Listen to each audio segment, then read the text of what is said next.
pour le IR15 avec le numéro 1. On a l'air de bien s'élancer. Pas de problème au niveau de la procédure de départ des voitures sur les 20.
Allez, dans quelques instants, le départ de ces 24 heures du Mans, les voitures qui progressent naturellement dans ce tour. Avant de les revoir revenir vers nous.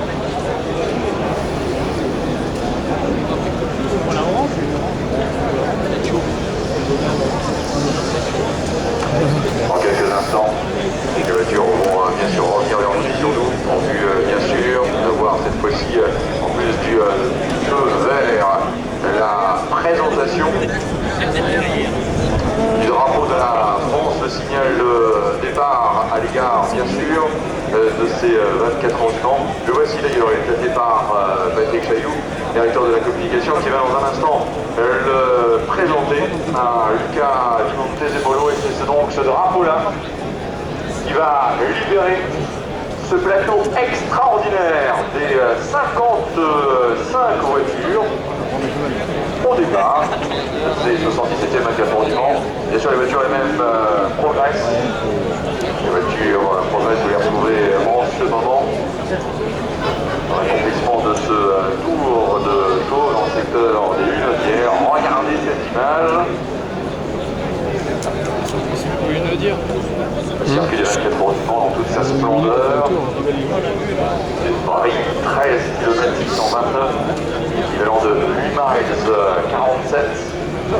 Le ralentisseur Michelin, négocié par la voiture ouvreuse, avant ainsi de pouvoir prendre la direction du virage de Nice. Lucas Di Montezemolo, vous avez beaucoup de succès, hein, c'est le moins qu'on puisse dire. Et un très très bon échange avec le public du Mans.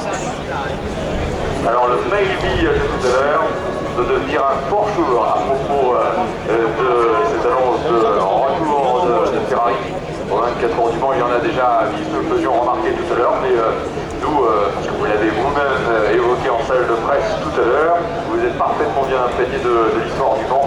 La dernière victoire, avez-vous dit, remonte à il y a trop longtemps.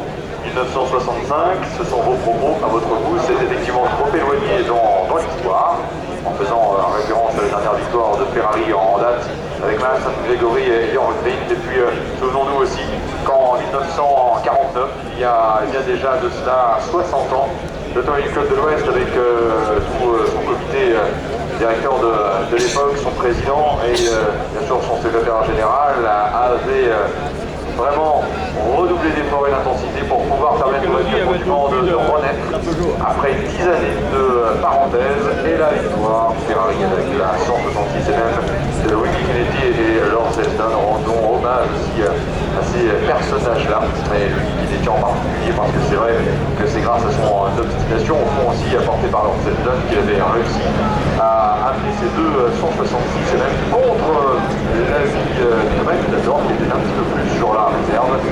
Et finalement, à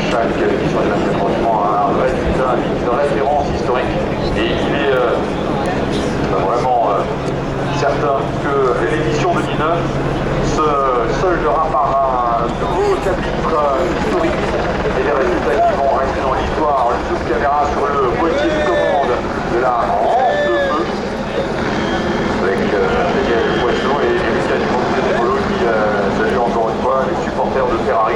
C'est un signe fort, hein, c'est un signe très fort. Charles Baron, directeur de course, Jacques Lotte, Charles II, Marcel Martin, Daniel Poisson, qui avait même été accompagné d'ailleurs pour l'édition 2001, qui avait justement celle